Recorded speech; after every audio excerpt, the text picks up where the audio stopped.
धन्यवाद, धन्यवाद, धन्यवाद, धन्यवाद।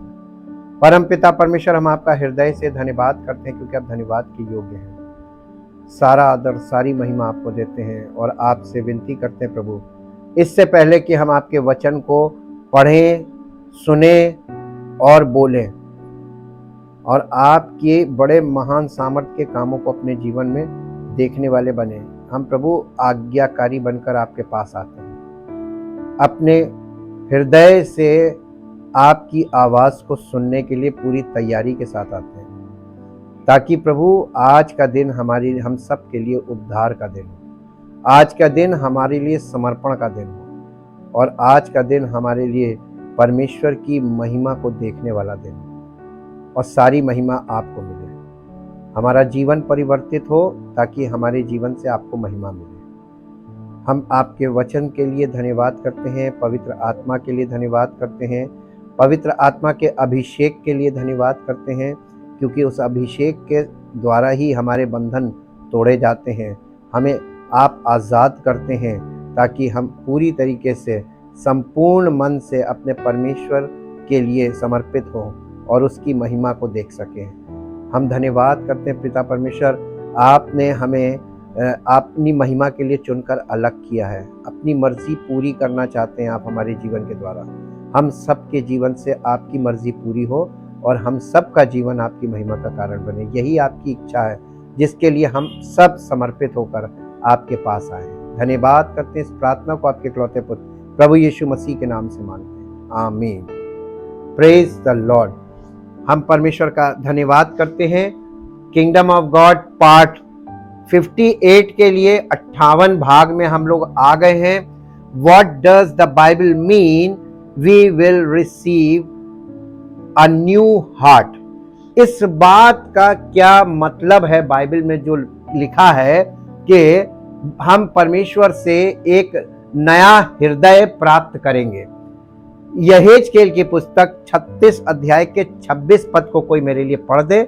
यह भविष्यवाणी की किताब है और यहाँ पर भविष्यवाणी लिखी हुई है और यह भविष्यवाणी इस प्रकार से है, मैं तुमको नया मन दूंगा और तुम्हारे भीतर नई आत्मा उत्पन्न करूंगा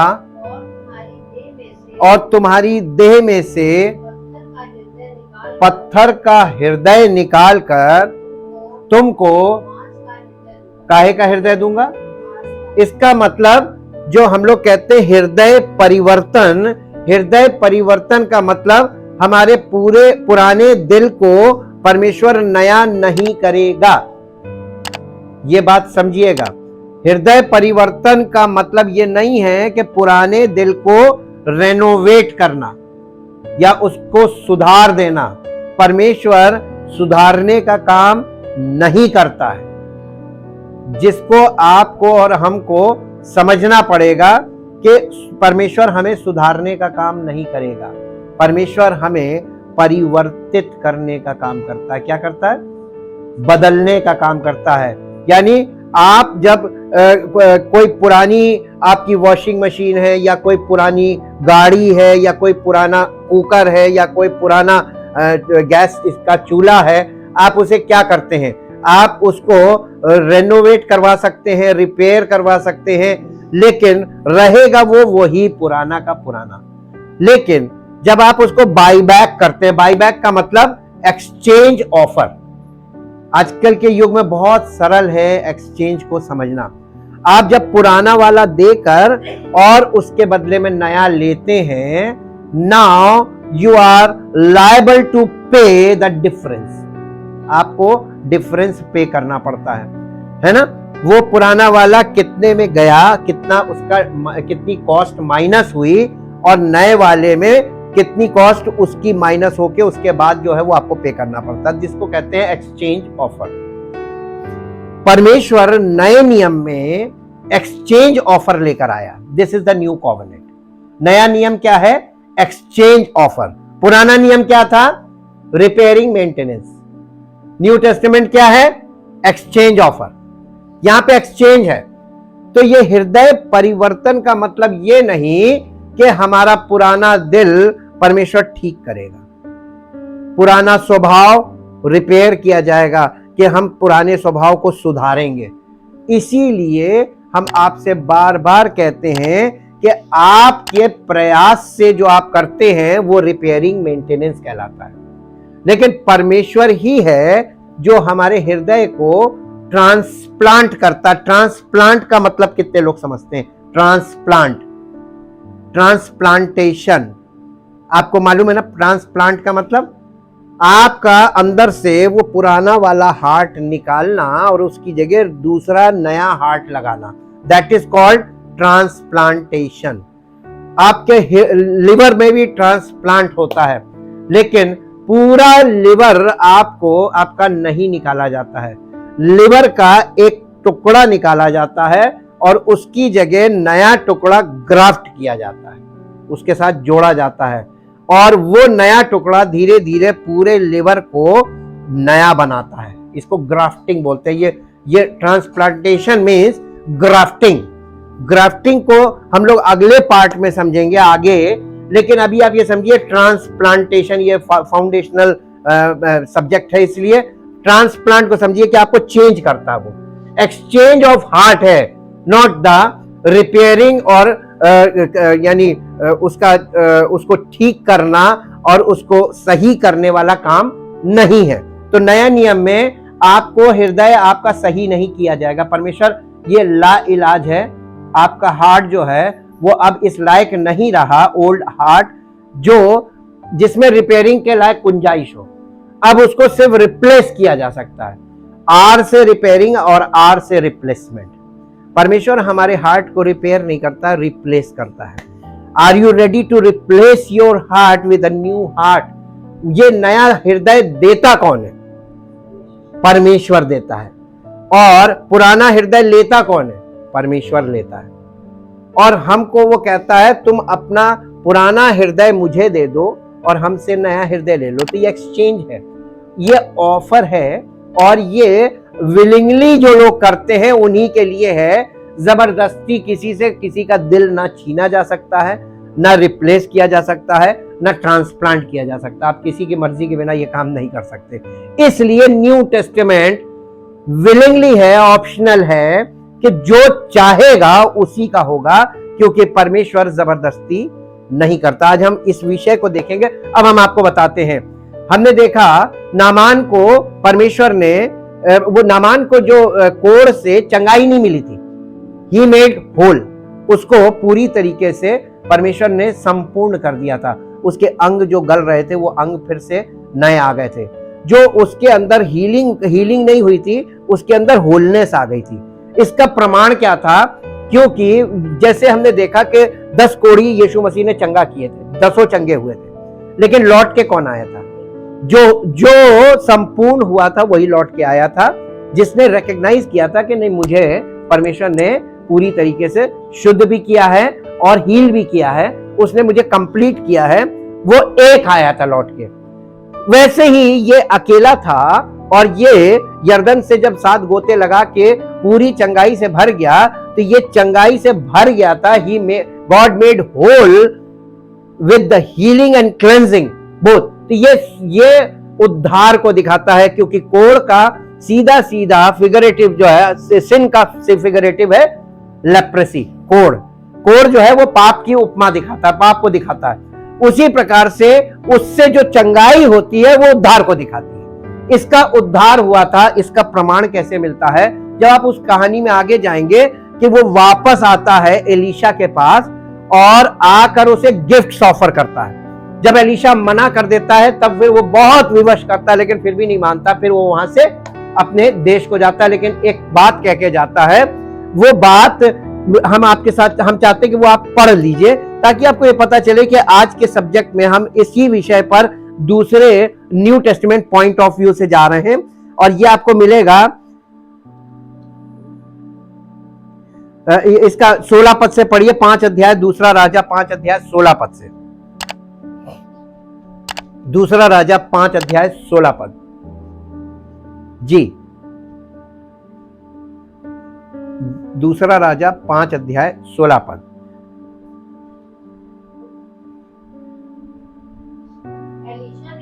एलीशा ने कहा, यहोवा जिसके सन्मुख मैं उपस्थित रहता हूं। देखिए, ट्रू पर्सन ऑफ गॉड जो होता है ना, he is always in his presence. परमेश्वर की उपस्थिति में रहने वाला व्यक्ति वो सच्चा बंदा होता है। जी, परमेश्वर के जीवन की शपथ जिसके सन्मुख मैं उपस्थित रहता हूं, मैं कुछ भेंट ना लूंगा। जी, और जब उसने उसको बहुत विवश किया कि भेंट को ग्रहण करे, तब भी वो इनकार ही करता रहा। जी, तब नामान ने कहा, अच्छा तो तेरे दास को 2 खच्चर मिट्टी मिल जाए यहाँ की, इजराइल की, क्योंकि आगे को तेरा दास यहोवा को छोड़ और किसी ईश्वर को होम बलि या मेल बलि। ये क्या चीज दिखा रहा है? This is the change of heart, and the change of heart means the change of life. जी, एक बात तेरा परमेश्वर मेरी क्षमा करे, जब मेरा स्वामी यानी राजा, हाँ, रिम्मोन के भवन में, हाँ, यानी वो अपने मंदिर में दंडवत करने को जाए अपने देवता को। तो देखिए, राजा जब जाता है किसी टेंपल में वर्शिप करने के लिए, तो सेनापति जो है वो उसके सामने सामने होता है। ये उसकी जिम्मेदारी है राजा को वहां पर ले जाने की। जी, दंडवत करने जाए, मेरे हाथ का सहारा ले, और यूं मुझे भी रिम्मोन के भवन में दंडवत करनी पड़े, यानी इसकी मजबूरी है ये। जी, तब यहोवा तेरे दास का ये काम क्षमा करे कि मैं रिम्मोन के भवन में, देखिए इसकी मजबूरी है वहां पे दंडवत करना।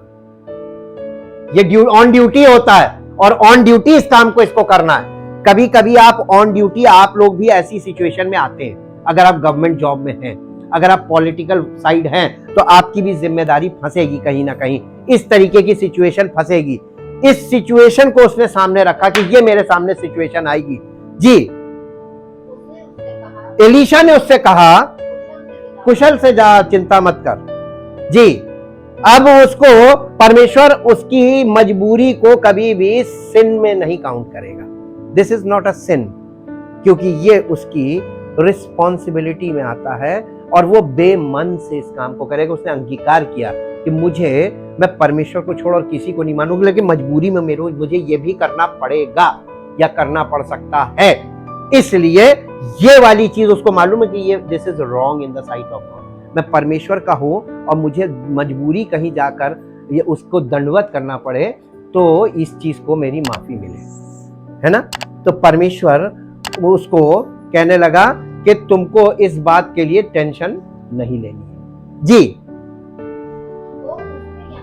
वो उसके यहां से थोड़ी दूर चला, बस अब छोड़ दीजिए।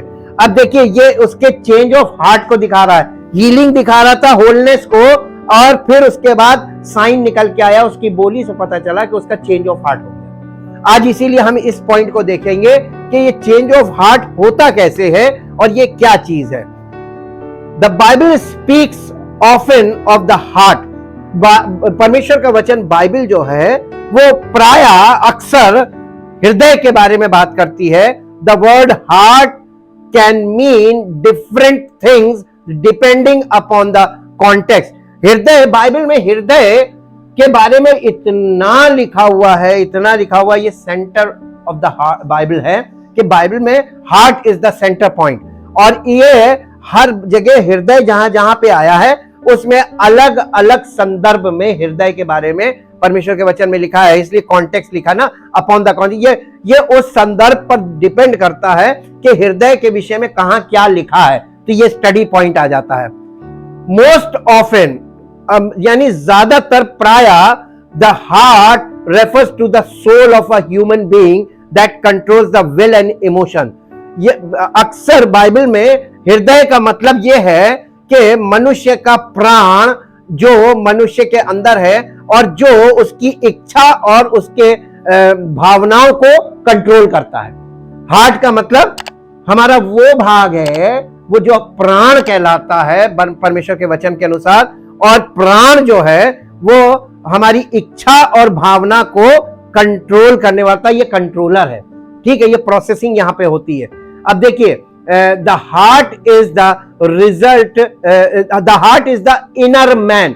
ये जो हृदय है ये हमारा भीतरी मनुष्यत्व है, इनर मैन, इनर सेल्फ भी बोलते हैं। भी इसके लिए एक पद निकाल के पढ़ दीजिए, 2 कुरिन्थियों 4 अध्याय उसका 16 पद। इसलिए हम हियाव नहीं छोड़ते, यद्यपि हमारा बाहरी मनुष्यत्व नष्ट होता जाता है, तो भी हमारा भीतरी मनुष्यत्व यानी हार्ट दिन प्रतिदिन नया होता जाता है। जब आप कलीसिया में परमेश्वर के वचन के द्वारा पवित्र आत्मा, पिता, पुत्र और आत्मा के साथ संगति करना शुरू करते हैं, फेलोशिप, कम्युनियन शुरू करते हैं, सहभागिता शुरू करते हैं, तो आपका भीतरी मनुष्यत्व यानी आपका हृदय दिन प्रतिदिन क्या होता जाता है? नया होता जाता है। रिन्यूइंग ऑफ हार्ट होता है, आपका हृदय नया बनने लगता है। ये नया बनना ये प्रोसेस है। Renewing of heart is the process, not the act. एक दिन में, एक झटके में, एक मीटिंग में कभी कुछ नहीं होगा। ठीक, अब हम इसको आगे देखते हैं। The prophet Ezekiel makes several references to a new heart, यानी जो ये यहेजकेल भविष्यवक्ता है, इसने नए हृदय के से संबंधित ढेर सारी बातें इसके विषय में लिखी हैं, नए हृदय के विषय में। यहेजकेल 18 अध्याय का 31 पद पढ़िए। अपने सब अपराधों को जो तुमने किए हैं दूर करो, अपना मन और अपनी आत्मा बदल डालो। ये आपसे अपेक्षा की जाती है, आपको काम नहीं दिया जा रहा, ये फिजिकल वर्क नहीं है। आपको इसका मतलब यह कि परमेश्वर के मन पर, आपको अपना मन परमेश्वर में लगाना है, परमेश्वर के इकलौते पुत्र प्रभु यीशु मसीह में लगाना है, और पवित्र आत्मा की बातों में लगाना है, यानी परमेश्वर के वचन में लगाना है। जी, ये आपके लिए, तभी आपके अंदर ये परिवर्तन होगा। इसके साथ साथ इसी का 11 अध्याय का 19 पद पढ़ दीजिए। यहेजकेल 11:19।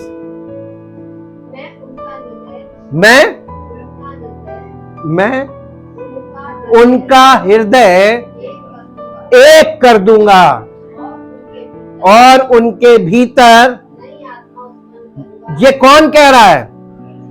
Whose job is this? ये किसका काम है? हैं? इसको तो आज सब लोग खुद करने में लगे हुए हैं। आप खुद ही अपना हृदय बदलने में लगे हैं, आप खुद ही सब कुछ कर रहे हैं शारीरिक तौर पर। तो ये तो वर्क ऑफ द फ्लैश होगा, परमेश्वर का काम नहीं। परमेश्वर कह रहा मैं करूंगा, मैं उनका हृदय एक कर दूंगा। जी, मैं उनका हृदय एक कर दूंगा, और आगे क्या लिखा?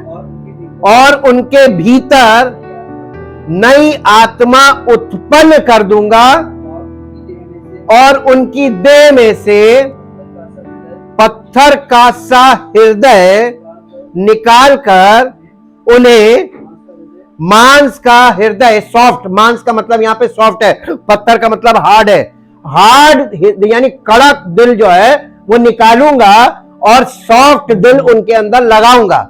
ये ट्रांसप्लांटेशन ऑफ हार्ट है, यानी यहां पर कुछ परमेश्वर ऐसा करेगा जो केवल परमेश्वर ही कर सकता है। आपको मालूम है परमेश्वर ने कैसे काम करता है? सर्जरी का काम परमेश्वर कर सकता है। क्या परमेश्वर सर्जरी का काम कर सकता है? बॉडी के अंदर से कोई अंग निकाल कर वहां पर कुछ भी फिट कर सकता है? क्या परमेश्वर ऐसा कर सकता है? रिस्पॉन्ड नहीं कर रहे हैं आप। कर सकता है ना? हमको कैसे मालूम है? क्योंकि परमेश्वर का वचन बताता है, बाइबल, के परमेश्वर ने आदम को गहरी नींद में डाला, उसकी एक पसली निकाली और उसकी जगह मांस भर दिया और उसके बाद उस पसली से उसने स्त्री को बना दिया। परमेश्वर कर सकता है ना? और कहीं स्टिच का निशान आया था?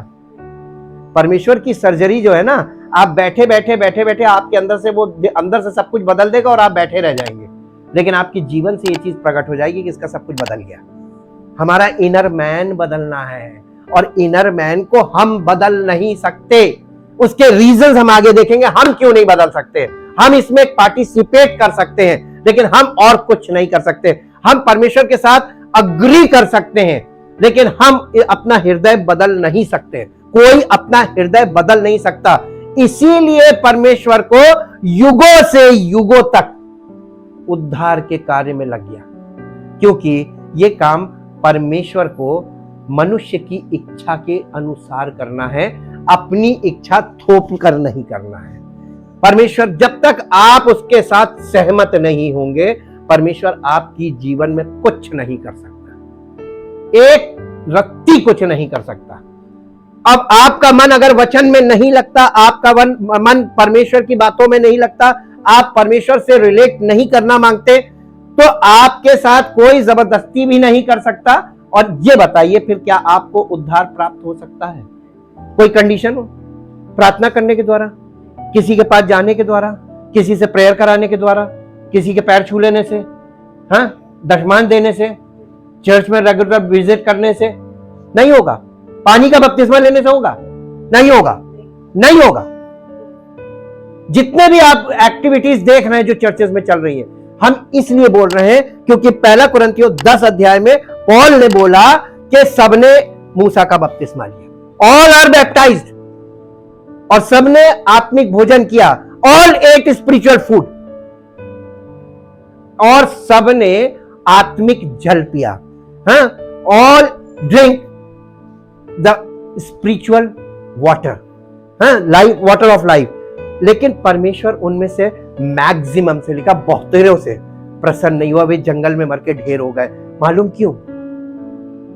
ये कोर्स ऑफ द चर्च है आज के जमाने में। बैप्टिज्म और स्पिरिचुअल फूड, स्पिरिचुअल ड्रिंक, यानी परमेश्वर का वचन, स्पिरिचुअल फूड, और communion with the Holy spirit, यह है spiritual water, water for life, fellowship है। ये तो कलीसिया का हिस्ट्री वो बन गया। नहीं, ये रिचुअल्स है, ये चल रहे हैं आज, लेकिन उनमें से मैक्सिमम से प्रसन्न नहीं हुआ था। आज क्या होगा? सेम चीज आज इजराइलियों में, उन लोगों में नहीं हुआ था। उस जमाने करप्शन कम था, तब नहीं हुआ प्रसन्न। आज तो करप्शन चरम सीमा पे है। आज क्या पॉसिबल होगा? इम्पॉसिबल। इसलिए पौलुस ये बता रहा था चर्च को कि उन लोगों के ऑल आर बैप्टाइज्ड, लेकिन there are very little who are saved. आज भी बैप्टिज्म मैक्सिमम हो रहे हैं, लेकिन सेव्ड कितने? बहुत रेयरेस्ट टू रेयर केस है। पवित्र आत्मा की सामर्थ्य प्रकट होकर काम नहीं कर पा रही। क्यों? क्योंकि सब वर्क ऑफ द फ्लैश में लगे हुए हैं। जी आगे आइए, आगे क्या लिखा है? हम लोग कहां थे? 11-19 नहीं, 20 छोड़ दीजिए। The result of their receiving a new heart. देखिए, जब कोई व्यक्ति परमेश्वर से जिसका हृदय परिवर्तित होता है, यानी परमेश्वर ट्रांसप्लांट करता है, जब हार्ट ट्रांसप्लांट होता है, जब न्यू हार्ट आ जाता है आपके अंदर, जैसे नामान के अंदर क्या हुआ था जब वो हील होके लौटा है, ही केम बैक टू एलिशा, है ना? वो जब वापस आया, गिफ्ट्स लेकर आया। जब कोई व्यक्ति, जब किसी का हार्ट एक्सचेंज हो जाता, परमेश्वर चेंज कर देता है, change of heart, the first sign, he came back, this is the first step. उसके बाद खाली हाथ नहीं आया, वो गिफ्ट्स लेकर आया, है ना? लेकिन एलिशा ने कोई गिफ्ट नहीं एक्सेप्ट किया। फिर उसके बाद उसने बोला कि अब तेरा दास परमेश्वर यहोवा को छोड़ और किसी को वर्शिप नहीं करेगा। दिस इज द फाइनल अंगीकार था ना, this is the final result कि उसका जीवन, उसका हृदय बदल गया। जब आपका हृदय बदल जाएगा ना, तब आप अंगीकार करेंगे कि यीशु ही प्रभु है। अभी आप सोचते हैं यीशु भी प्रभु है, there are so many gods, Jesus is also, लेकिन तब आप कहेंगे यीशु ही प्रभु है, Jesus is the only Lord, nobody. यह है चेंज ऑफ हार्ट। तो चेंज ऑफ हार्ट है, रिपेयरिंग ऑफ हार्ट नहीं है, रिप्लेसमेंट ऑफ हार्ट है। यह हमको समझना है, क्योंकि ये यानी ओल्ड टेस्टमेंट की प्रोफेसी थी for the new testament. New testament is concealed in the old and the old testament is revealed in the new. तो वो रिवील्ड न्यू में हो रहा है। हमारा पुराना हृदय, ओल्ड टेस्टमेंट हार्ट हमारे अंदर है। We are also in rituals. परमेश्वर इस हार्ट को ले लेगा और हमें ब्रांड न्यू हार्ट देगा, और वो ब्रांड न्यू हार्ट हमारा न्यू टेस्टमेंट हार्ट होगा, जो परमेश्वर की इच्छा के लिए और परमेश्वर के प्रेम से भरा होगा। और हमको सब कुछ हम करेंगे, लेकिन प्रायोरिटी हम परमेश्वर को देंगे लाइफ में। यह है न्यू हार्ट। इसके बाद देखिए, the receiving a new heart will be obedience to God's command. जब हमारा हृदय बदल जाता है, परमेश्वर हमें नया हृदय देता है, वो हृदय परमेश्वर की आज्ञा मानने वाला दिल होता है। फिर हम लोगों की नहीं सुनते हैं, हमारा मास्टर वो हो जाता है जी। इसके साथ एक पद पढ़ दीजिए, आपको मिलेगा यहेजकेल 11 अध्याय का 20 पद पढ़िए अब। जिससे वे मेरी विधियों पर नित्य चला करे, यानी डेली चला करे, और मेरे नियमों को माने, और वे मेरी प्रजा ठहरेंगे इन फ्यूचर, और मैं उनका परमेश्वर ठहरूंगा इन फ्यूचर। जब आप इतना कर लेंगे तब आपको वो डिक्लेयर करेगा। Then God declare himself, this is my beloved. यीशु मसीह के लिए उसने डिक्लेयर किया था ना, ही इज माई बिलवेड। यीशु मसीह ने मिनिस्ट्री शुरू भी नहीं की थी। मिनिस्ट्री से पहले God declare, this is my beloved son, I am well pleased. मैं इससे बहुत खुश हूं। कौन सा काम किया था यीशु मसीह ने? पिता परमेश्वर प्रसन्न क्यों था? There is a reason. परमेश्वर कोई भी बात विदाउट रीजन नहीं बोलता। क्या इच्छा पूरी की थी? कहां? अभी तो यानी सेवा भी नहीं शुरू करी थी। हम बताते हैं आपको क्या हुआ था। यीशु मसीह का बैप्टिज्म जब हुआ था, उस समय उसकी एज क्या थी? अप्रॉक्स, एग्जैक्ट तो किसी को लगभग 30 वर्ष का लिखा हुआ है, लगभग 30 वर्ष का, 30 ईयर्स, 30 साल का हुआ। यीशु मसीह ने वो जो जनरल कॉल चल रही थी ना, कॉल टू रिपेंटेंस, वो कॉल टू रिपेंटेंस थी through the John the Baptist. Jesus respond that call. यीशु मसीह ने उस कॉल को रिस्पॉन्ड किया था। क्या वो कॉल थी? सिनर्स के लिए, कम एंड रिपेंट। तो यीशु मसीह ने बपतिस्मा क्यों लिया? He is not a sinner, he is a saviour. वो होली था, वो पवित्र आत्मा के द्वारा उत्पन्न हुआ था। उसके पास एडमिक सीड नहीं था। नहीं, यीशु मसीह ने मालूम क्या किया था? उसने कहा था हमें इसी रीति से सारी धार्मिकता को पूरा करना है। यीशु मसीह परमेश्वर की धार्मिकता के लिए बैप्टिज्म लिया, to fulfil the righteousness of God. He take the baptism. तो वाटर बैप्टिज्म जो रिपेंटेंस के लिए था, यीशु मसीह के लिए वो रिपेंटेंस के लिए नहीं था। यीशु मसीह एज अ ह्यूमन जब आया, तो ह्यूमन होने के कारण, इंसान होने के कारण उसने वो बपतिस्मा लिया, ताकि परमेश्वर की धार्मिकता उसके जीवन में पूरी हो और उसके जीवन के द्वारा पूरी हो। हालेलुया। इसीलिए जब कहा जाता है कि वाटर बैप्टिज्म के लिए कहा जाता है, पौलुस कहता है कि जब हम यीशु मसीह के नाम से पानी का बपतिस्मा जो लोग लेते हैं, वो उसकी मृत्यु का बपतिस्मा है। मालूम क्यों?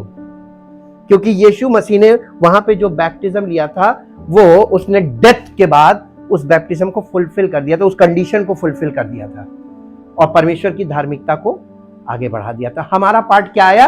Believe and receive. तो हमारे लिए इजी किया ना, इसलिए उसने लिया था जी। आगे हम आते हैं कि the human heart was created to mirror God's own heart। हमारा जो दिल है, मनुष्य का जो दिल है, वो परमेश्वर ने ऐसा बनाया है कि हमारे दिल में परमेश्वर दिखाई दे। आपके और हमारे दिल में कौन दिखना चाहिए? परमेश्वर का हृदय दिखना चाहिए ना। परमेश्वर का हृदय का मतलब यहां पे है परमेश्वर के इमोशंस, परमेश्वर का प्रेम, परमेश्वर की मर्जी, ये चीजें होनी चाहिए। उत्पत्ति की पुस्तक पहला अध्याय 27 पद, ये प्रमाण है।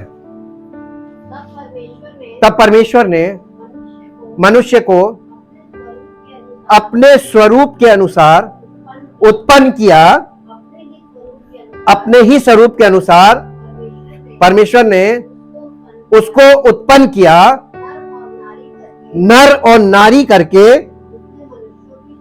उसने मनुष्यों की सृष्टि की। देखिए यहां पे दो चीजें आती हैं, जब आप हिब्रू लैंग्वेज में जाएंगे तो वहां पर दो वर्ड आते हैं, एक आता है बारा और एक आता आसा।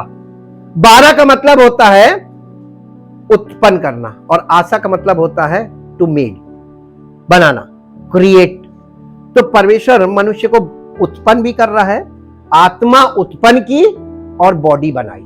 सेकेंड चैप्टर में जाते हैं, God made man from the dust of the ground, that is creation. वो हमारा बॉडी बनाया, लेकिन उसने इस आत्मा पहले पैदा की। ये फर्स्ट है। अब आगे बढ़िए, एक पद और पढ़िए जो आपको मिलेगा, याकूब की पत्री उसका 3 अध्याय उसका 9 पद। इसी से हम प्रभु, यहां जबान की बात कही जा रही है, यहां जबान के ऊपर बात हो रही है, सब्जेक्ट है टंग। इसी जबान से हम प्रभु और पिता की, किससे, किसके पास नहीं है, किसके पास नहीं है, कितनी लंबी कितनी लंबी है, होती साइज में बहुत छोटी है, इसकी वैसे बातों की कोई लिमिट नहीं है, बातें बड़ी बड़ी करती है ना, और जब लड़ाई करती है, कुछ लोग तो एकदम मुंह ही छिपाए ले रहे रियलिटी कहां से पता चल जाती है? अरे रियलिटी हम लोग को सबको एक दूसरे की रियलिटी मालूम रहती है जी। इसी से हम, इसी जबान से हम मनुष्यों को जो परमेश्वर के स्वरूप में है उत्पन्न हुए हैं, किससे? आप इसी जबान से परमेश्वर का धन्यवाद करते हैं, इसी जबान से परमेश्वर की आराधना करते हैं, और इसी सेम जबान से आप वो परमेश्वर के स्वरूप में जो मनुष्य हैं उनको उल्टा सीधा बोलते हैं। तो आप ये डबल टंग कैसे हो जाते हैं? हम लोग सब ऐसी गलती करते हैं, हम ये नहीं कह सकते कि हम नहीं करते। वी ऑल, हम लोग सब जी। ये क्यों है मालूम है? क्योंकि हमारा हृदय जो है ना वो दो पार्ट में है। हम अच्छी बात भी बोलते हैं, गलत बात भी बोलते हैं, हम सही बात भी बोलते हैं, गलत बात भी बोलते हैं, हम उचित भी बोलते हैं और अनुचित भी बोलते हैं, हम ये सोचते हैं जो वही बोलते हैं, है ना? हृदय है प्रॉब्लम जी। We were designed to love him. हमारा हृदय परमेश्वर ने ऐसा बनाया है कि हमारा हृदय ऐसा है कि हम परमेश्वर को प्यार करें, लव हिम, लव राइचियसनेस, परमेश्वर की धार्मिकता से प्रेम करें, and walk in harmony with God and others. और हम परमेश्वर के साथ सहभागिता में, परमेश्वर के साथ एक आत्मा होकर चले और दूसरों के साथ भी सहभागिता रखें। मीका की पुस्तक निकालिए, ये प्रोफेसी की किताब है, बहुत छोटी सी है। मीका की पुस्तक उसका 6 अध्याय उसका 8 पद। हे मनुष्य, वो तुझे बता चुका है कि अच्छा क्या है, और यहोवा तुझसे इसे छोड़ और क्या चाहता है? ये छोड़ के और कुछ नहीं चाहता कि तुम हर समय प्रार्थना करते रहो, हर समय बाइबल पढ़ते रहो। कोई हमें रोक ही नहीं रहा। ये लिखा है तो आपने रोका क्यों नहीं? आपको कहना चाहिए था स्ट्रॉन्ग एजिटेशन और नहीं, ये नहीं लिखा जी कि तू न्याय से काम करे और कृपा से प्रीति रखे और अपने परमेश्वर के साथ, यह है परमेश्वर की मर्जी। हम लोग कलीसिया के में आ तो जाते हैं, रेगुलर भी हो जाते हैं, और हम परमेश्वर का वचन सुनने में भी रेगुलर हो जाते हैं, लेकिन कई बार हम वचन सुनने के आदी हो जाते हैं, हैबिचुअल, हमारी आदत पड़ जाती है सुनने की। और फिर मालूम है जब आपको किसी चीज की आदत लग जाती है तो उसका इफेक्ट खत्म हो जाता है। आप कोई मेडिसिन लीजिए, उस मेडिसिन का आपको अगर एडिक्शन हो गया ना, उसका असर खत्म हो जाएगा, नहीं होगा। मालूम क्यों? क्योंकि आपके अनकॉन्शियस ब्रेन का जो पार्ट है वहां पे वो चीज रिस्पॉन्ड कर रही है, आपका एक्टिव ब्रेन काम नहीं करता है। जैसे किसी को खाना पकाने की, गाड़ी चलाने की आदत पड़ जाती है तो वो नींद में भी चला लेता है, वो नींद में भी सब काम कर लेता है। आप हाईवे पे चलिए, रात में ड्राइवर सब नींद में चलते हैं, इसीलिए एक्सीडेंट होते हैं भोर में। हाँ, वो मसल मेमोरी में आ जाती है, बिल्कुल सही बोला इन्होंने, वो एक्टिवेटेड हो जाता है, बॉडी एक्टिवेटेड हो जाता है। आपको इसका एक बहुत बेस्ट एग्जांपल देते हैं। आपने वो खच्चर देखे जिनके ऊपर वो गुम्मे, ईंटे सब जो बाहर उतरते, वो लाद के, वो एक बार उसका जो मालिक होता है वो एक बार सबको लाइन से लेके जाता है और कहां उतरना वहां तक, उसके बाद वो एक जगह खड़ा हो जाता है। कभी भी देखिएगा, अगर आप कंस्ट्रक्शन कराते हो, गली में घर है, आप देखिएगा, उसके बाद वो खच्चर अपने आप ले लेके आएगा, वो यहां से खाली करेंगे, अपने आप वहां जाएगा, फिर वहां से अपने आप यहां आएगा। ये क्या हुआ? एक जानवर भी हैबिचुअल हो जाता है, उसको मालूम है कि यहां से यहां तक हमें जाना है और यहां से वापस आना है, फिर लेके जाना है, फिर लेके आना है। ये हमारी आदत पड़ गई। कहीं आपकी आदत तो नहीं पड़ गई कि हमें तो वहां जाना है, 2 सॉन्ग होंगे, प्रेजेंट वर्शिप होगी, मैसेज होगा, ऑफरिंग होगी, और फिर उसके बाद थोड़ी सी फेलोशिप और ओके बाय बाय टाटा, एक शेड्यूल आ गया। उन सब ने, देखिए वो पौलुस ने कितने अच्छे से स्टेप्स बना के बताया। सबने बादल में और समुद्र में मूसा का बपतिस्मा लिया। जब वो बैप्टिज्म था, द बैप्टिज्म ऑफ मोसेस, उसमें किसके जिस्म पे पानी लगा था? लिखा वो स्थल ही स्थल पार हो गए, पानी लगा था। तो क्या जरूरी है कि पानी में ही जब आप डूबेंगे तभी बैप्टिज्म है? आप परमेश्वर के प्रेम में भी डूब सकते हैं, दैट इज ऑल्सो बैप्टिज्म। परमेश्वर की संगति में भी डूब सकते हैं, पवित्र आत्मा के साथ परमेश्वर की संगति में डूब जाना, fellowship and communion with God, that is also baptism. उसको कहते हैं baptism of the body of Christ, मसीह की देह में एकदम घुल मिल जाना, स्पिरिचुअल बॉडी के साथ एक बॉडी हो जाना, एक स्पिरिट हो जाना, ये वाला बैप्टिज्म। जहां लिखा हुआ है ना, 1 कुरिन्थियों 6:17, जो कोई प्रभु की संगति में रहता है वो उसके साथ एक आत्मा हो जाता है। This is all the baptism of the Holy Spirit. जी, अब वापस आ जाते हैं कि but part of God's design of the human heart is free will. परमेश्वर ने जो मनुष्य का हृदय बनाया, उसमें परमेश्वर ने एक गिफ्ट दिया है। वो गिफ्ट मालूम क्या है? फ्री विल का मतलब क्या है? स्वतंत्र इच्छा। आप कुछ भी सोच सकते हैं, कुछ भी आप डिसाइड कर सकते हैं, कुछ भी आप चूज कर सकते हैं, और कुछ भी आप अपनी लाइफ के लिए सेटल कर सकते हैं, प्लान कर सकते हैं, कुछ भी कर सकते हैं। You have a free will. ये फ्री विल बहुत डेंजरस चीज है। फ्री विल का मतलब थोड़ी देर के लिए समझ लीजिए, फ्री विल क्या है।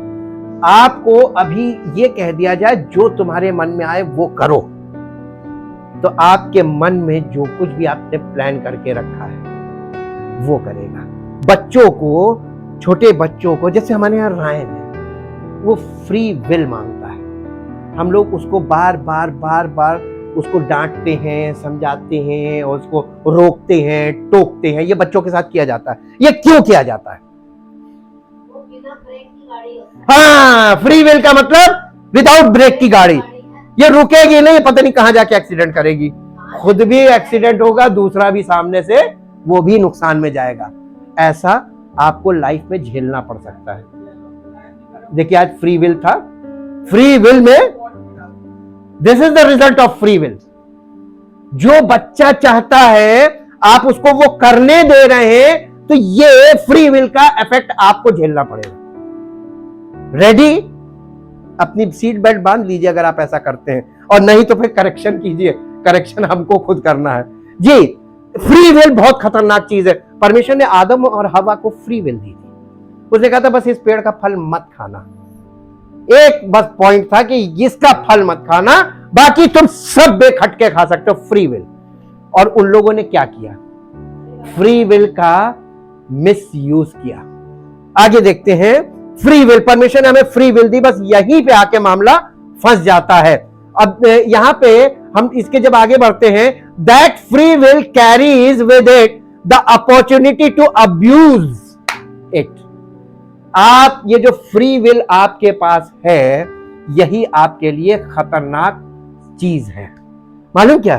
फ्री विल, ये the opportunity to abuse it as did Adam and Eve in the Garden of Eden. Genesis chapter 3 verse 11, उत्पत्ति की पुस्तक 3 अध्याय उसका 11 पद। उसने कहा, किसने तुझे बताया? ये परमेश्वर कह रहा है कि किसने तुझे बताया कि तू नंगा है? परमेश्वर को पता चल गया, जिस वृक्ष का फल तुझे खाने को मैंने मना किया था, क्या तूने? देखिए, अब यहां पर मेरा एक क्वेश्चन है, आई हैव अ क्वेश्चन। जो लोग आपको ये करना चाहिए था आपने किया नहीं, लेकिन जब पता नहीं क्यों मेरा बचपन से ऐसा है, मैं बाइबल में पढ़ता हूं तो मेरे अंदर क्वेश्चन उठता है, क्या परमेश्वर को नहीं मालूम था कि उसने फल खा लिया? मालूम था। वेरी गुड, परमेश्वर मालूम था। हमारा बच्चा जब गलती करता हमें मालूम चल जाता इसने ये किया, लेकिन फिर भी हम उससे पूछते कि तुमने क्या किया, ताकि वो इस चीज को बोले, वो अग्री करे, वो उसको कन्फेस करे। इसीलिए कन्फेशन भी बहुत इंपॉर्टेंट चीज है कि अगर वो कन्फेस कर रहा है, इसका मतलब वो इस चीज को मान रहा है कि हाँ मैंने आई डिड दिस, है ना? तब वो रियलाइज भी करेगा आई डिड दिस रॉन्ग, मैंने गलत किया। परमेश्वर को मालूम सब था, लेकिन परमेश्वर ने कहा क्या तूने वो फल जिसे मैंने मना किया था क्या खा लिया है? जी। अब यहां पे इसको आगे चलते हैं। God desires that we choose to love and serve him. परमेश्वर हमसे ये चाहता है कि हम इस बात का चुनाव करें कि हम परमेश्वर से प्यार भी करेंगे और परमेश्वर की सेवा भी करेंगे। हम करें डिसाइड। परमेश्वर हमसे जबरदस्ती नहीं कहे चाहता है कि हम कोई व्यक्ति आपको जबरदस्ती कहे कि ये करो, तो आप क्या दिल से करेंगे? कैसे करेंगे? आपका अगर दिल नहीं है या मन नहीं है तो आप उस काम को कैसे करेंगे? और आपको मालूम है, परमेश्वर की सेवा करना या परमेश्वर से प्रेम करना बेमन से, ये पाप है। और आप रिचुअल्स में जब होते हैं तो आप बेमन से सब कुछ कर रहे होते हैं जो परमेश्वर जिससे नाराज हो रहा है। इसीलिए परमेश्वर का क्रोध ऐसे लोगों पे बना रहता है। और अगर हम किसी को जो मन से नहीं करना मांग रहा, हम उसको प्रेशराइज कर रहे हैं, तो वी आर ऑल्सो डूइंग सिन, कि हम उसको उस गलत काम करवाने के लिए, यानी सही काम को गलत ढंग से करने के लिए उसको उस्कार है। नहीं करना चाहिए। इसीलिए हमने आपको हमेशा बोला है, गॉस्पल दीजिए, अपनी गवाही दीजिए, सब कुछ कीजिए, लेकिन कभी किसी को जबरदस्ती मजबूर करके यहां मत लाइए परमेश्वर की उपस्थिति में। उसे नहीं मिलेगा और आपको सजा मिलेगी। परमेश्वर चाहता है आपकी जिंदगी से उनको ये पता चले कि ये जहां जाते हैं ये परमेश्वर की उपस्थिति में जाते हैं। आपके अंदर लाइट जलनी चाहिए। अगर यहाँ पे इलेक्ट्रिसिटी है तो आपको दिख रही है कहीं इलेक्ट्रिसिटी, बिजली दौड़ती हुई दिख रही कहीं? Electricity is concealed. पता कैसे चल रहा है कि बिजली है अवेलेबल, लाइट आ रही है? कैसे पता चल रहा है? बत्ती जल रही है, रोशनी है, तो आपको पता चल रहा है बत्ती आ रही, बिजली है। बिजली दौड़ रही तभी तो बत्ती है। पंखा चल रहा है, इसका मतलब बिजली है। तो जब कनेक्शन सही होता है तो फंक्शन दिखाई देने लगता है, हो रहा है। और वो फंक्शन आपके लाइफ से अगर नहीं दिख रहा है तो वो व्यक्ति कभी नहीं मानने को तैयार है कि आप कहां जहां जाते हैं वहां परमेश्वर की उपस्थिति है। हालेलुया जी। अब आते हैं कि वी स्टबर्नली, स्टबर्न का मतलब होता है जिद करना या ढिठाई करना, बेमन से, नहीं हम नहीं करेंगे, नहीं और जाना। ये बच्चे लोग करते हैं ना, हम लोग बड़े लोग भी करते हैं। When we stubbornly refuse, rebellious heart, नहीं, refuse to follow God, जब हम परमेश्वर को इतना ढिठाई और जिद करते हैं कि हम परमेश्वर को फॉलो नहीं करेंगे, हम रिफ्यूज करते हैं, हम परमेश्वर को फॉलो नहीं करेंगे, to follow God, our hearts which were designed to communicate with God, हमारा हृदय जो परमेश्वर से बातचीत करने के लिए बना है, ये communicate with God, are hardened. वो हृदय क्या होता है? वो स्टोनी हार्ट बन जाता है, पत्थर का दिल बनता है, हार्ड हृदय बन जाता है। इसी को हार्ड हृदय बोला है। When we God compares rebellious hearts to stone. परमेश्वर ये जो रेबेलियस हार्ट होता है, इसको, जो विद्रोह करने वाला दिल है, इसको स्टोनी हार्ट बोलता है। जकरिया नबी की पुस्तक 7 अध्याय का 12 पद पढ़ दीजिए। द बुक ऑफ जकरिया। वरन उन्होंने अपने हृदय को इसलिए पत्थर सा बना लिया कि वे उस व्यवस्था और उन वचनों को ना मान सके जिन्हें सेनाओं के यहोवा ने अपने आत्मा के द्वारा पूर्व काल के भविष्यवक्ताओं से कहला भेजा था। इस कारण सेनाओं के यहोवा की ओर से उन पर किसका क्रोध भड़का? क्यों भड़का? परमेश्वर ने अपनी आत्मा के द्वारा, भविष्यवक्ताओं के द्वारा, उनके मुख से जो बातें कहलवाई थी, आज वो हमारे पास है in written form. This is the record जी। और ये परमेश्वर ने काहे के लिए दिया है? मानने के लिए, जानने के लिए, समझने के लिए, सीखने के लिए, चलने के लिए जी। अब हम लोग उसको मानना नहीं मांगते। A heart of stone finds it impossible to repent। यानी जो हमारा हृदय पत्थर वाला हृदय है, ये कभी भी रिपेंट नहीं करेगा, यानी ये कभी भी हमारा मन परमेश्वर की ओर फिरने नहीं देगा। हमारा हृदय परमेश्वर की ओर कभी नहीं मुड़ सकता। बिकॉज वी हैव अनरिपेंटेड हार्ट, यानी हार्ड हार्ट, स्टोनी हार्ट, ये पत्थर का हृदय हो गया। अब ये प्रॉब्लम हो गई। अन्य जातियों के साथ आज क्या है? पत्थर का हृदय है। आप ट्राई करके देख लीजिए, आप जाके सुसमाचार सुनाइए, देखिए कुछ नहीं होगा, जू नहीं रहेंगे। मालूम क्यों? इसमें परमेश्वर ने एक बहुत सीक्रेट प्लान रखा है। बता दूं सीक्रेट प्लान? चाहिए मालूम सीक्रेट प्लान क्या है? यीशु मसीह ने अपने चेलों से ये क्यों कहा था कि उन्हें फूंका और कहा लो पवित्र आत्मा। यीशु मसीह ने उन्हें पवित्र आत्मा दे दिया था। कब? स्वर्गारोहण से पहले। हम आपको रेफरेंसेस भी दे सकते हैं और हम पहले दे चुके हैं। ये जब उन्हें पवित्र आत्मा मिल गया था, उसके बाद भी यीशु मसीह ने कहा था कि तुम चले मत जाना। कहां? सुसमाचार सुनाने चले मत जाना। पिता की उस प्रतिज्ञा के लिए ठहरे रहना कि जब तक ऊपर से सामर्थ्य ना पा जाओ। पवित्र आत्मा वर्ड नहीं यूज किया है। जब तक तुम ऊपर से सामर्थ्य ना पा जाओ, यानी पावर, तब तक ठहरे रहना। कहां? यरूशलेम में। और वो दिन कब आया? That day is called the day of Pentecost। जब पेंटिकोस्ट का दिन आया, तब वे एक जगह जमा थे, जैसा यीशु मसीह ने उनको आज्ञा दी थी। और फिर क्या हुआ? वो ऊपर से सामर्थ उतरी। और फिर क्या हुआ? वो जो नहीं कर सकते थे, वो हुआ सामर्थ के द्वारा। और लोगों ने एक मैसेज में 3000 लोग सरेंडर किया। क्यों नहीं हो सकता है? जब तक ऊपर से पावर नहीं मिलेगी, तब तक कुछ नहीं होगा जी। अब हम आते हैं अपने क्लाइमेक्स पॉइंट पे जा रहे हैं, और ये लिखा है कि और टू प्लीज हिम, यानी हम परमेश्वर, ना हमारा हृदय परिवर्तित होगा, मन नहीं फिराएंगे, और उसके अलावा हम परमेश्वर को प्रसन्न नहीं कर सकते। रोमियो की पत्री 8 अध्याय 8 पद। और जो शारीरिक दशा में है, वे परमेश्वर को प्रसन्न नहीं कर सकते। वो परमेश्वर को कभी भी प्रसन्न नहीं कर सकते हैं, आप जब तक शारीरिक दशा में हैं। आपको सुसमाचार मालूम है, आप प्रभु यीशु मसीह को अपना उद्धारकर्ता ग्रहण कर चुके हैं, और आपके जीवन में आप परमेश्वर की उपस्थिति में आते हैं, सब कुछ है, लेकिन अभी आपको ये पावर नहीं मिली है कि आप किसी को जाके बताएं और उसके जीवन में काम हो जाए।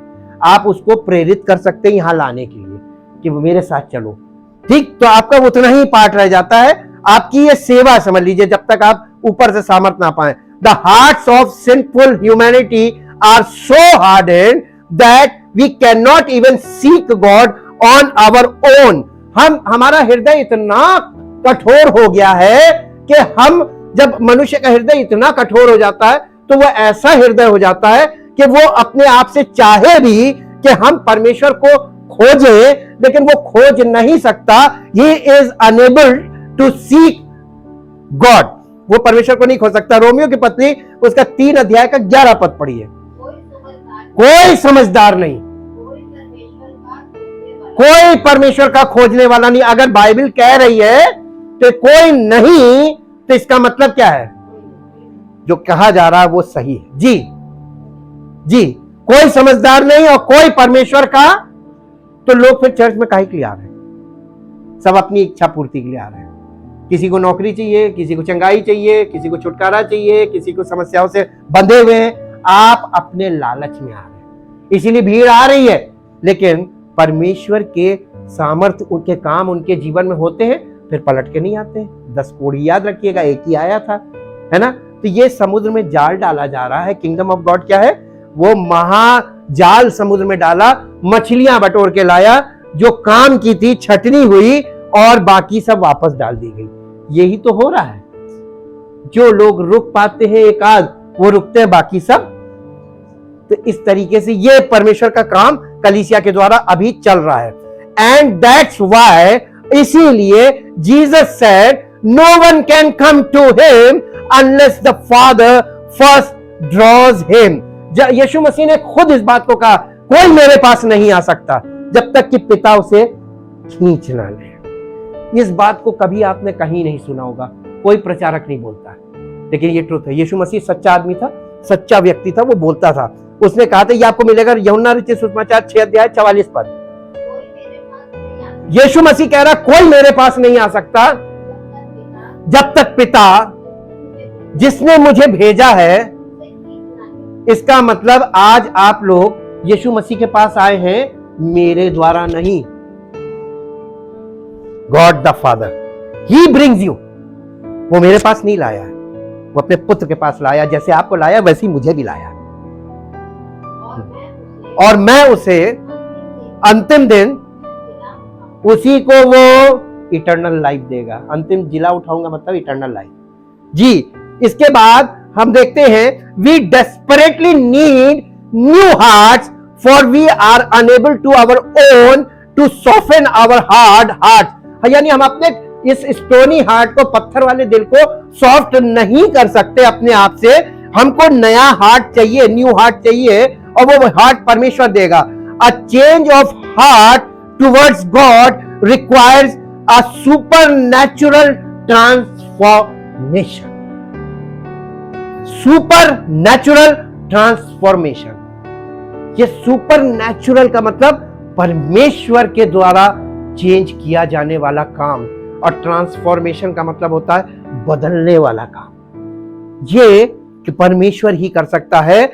Jesus called it being born again. इसी को कहते हैं नए सिरे से जन्म लेना। अब आपको पता चला बोर्न अगेन का एक्चुअल मीनिंग क्या है, गहराई पता चली आपका। अब बोर्न अगेन वही व्यक्ति है जिसका हृदय परिवर्तित हो गया। यूहन्ना रचित सुसमाचार 3 अध्याय 3 पद। यीशु ने उसको उत्तर दिया, मैं तुझसे सच सच कहता हूं, यदि कोई नए सिरे से ना जन्मे तो परमेश्वर का राज्य, परमेश्वर की बातें सुन नहीं सकता, देख नहीं सकता। सुन सकता है, सब सुनते रहेंगे, इसीलिए यीशु मसीह ने कहा था तो तुम सुनते रहो, दिखाई कभी नहीं देगा। Thank you Jesus. हम आपको बताना मांग रहे हैं कि जो पुराने नियम में परमेश्वर ने राज खोला था, भविष्यवाणी की थी, उस भविष्यवाणी को वो अपने इकलौते पुत्र प्रभु यीशु मसीह के द्वारा उसकी आत्मिक देह यानी कलीसिया में पूरा कर रहा है by the power of the Holy spirit. और इसीलिए हम लोग ये छोड़ गए थे ना, यहेज के 11 का 20 पढ़ा था। इसी के साथ इब्रानियों की पत्री नए नियम में 10 अध्याय उसका 15-16 पद पढ़िए।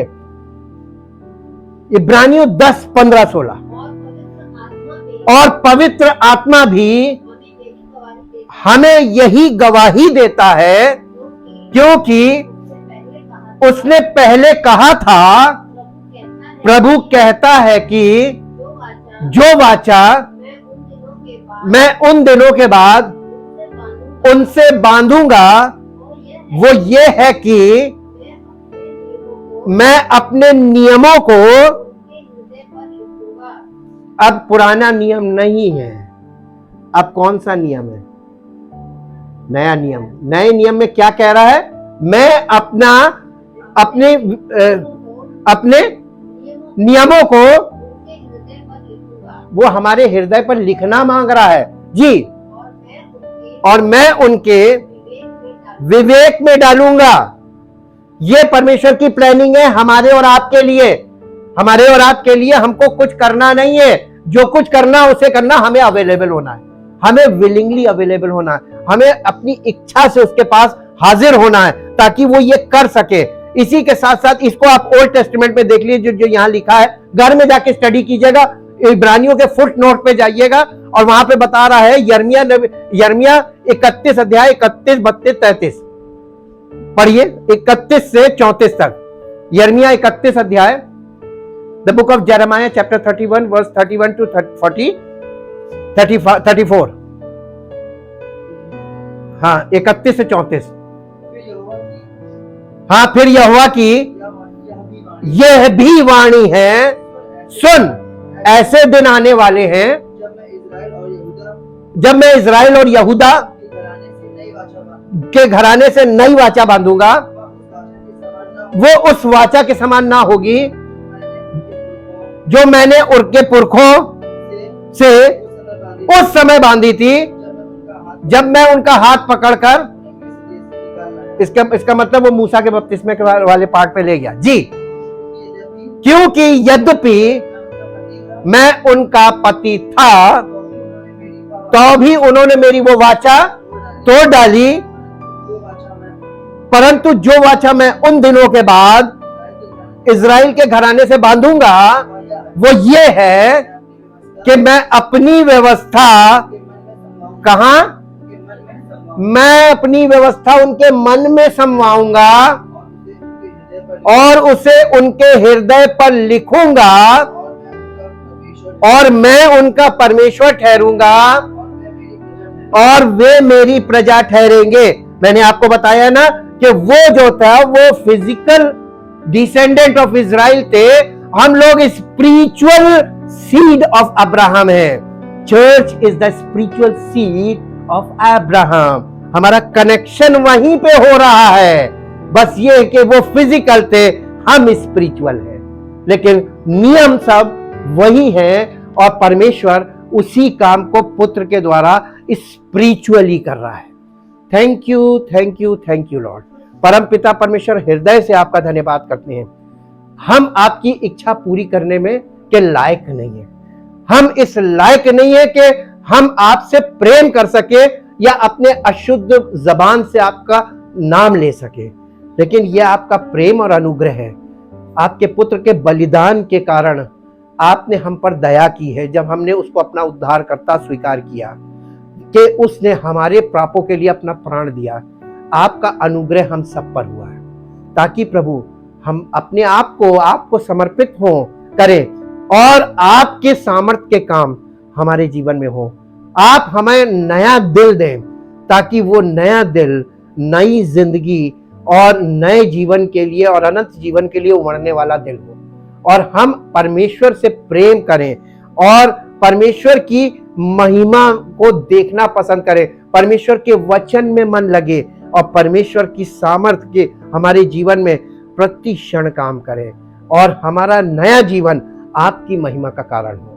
प्रभु, आज जितने लोग आपके वचन को दिल से सुन रहे हैं और इस बात को समझ रहे हैं और वचन को ग्रहण कर रहे हैं और आज्ञा मान रहे हैं और वचन के अनुसार चलने की इच्छा प्रकट कर रहे हैं, आज उनके हृदय बदल जाए। प्रभु, ये काम आप कर सकते हैं। This is your part Lord.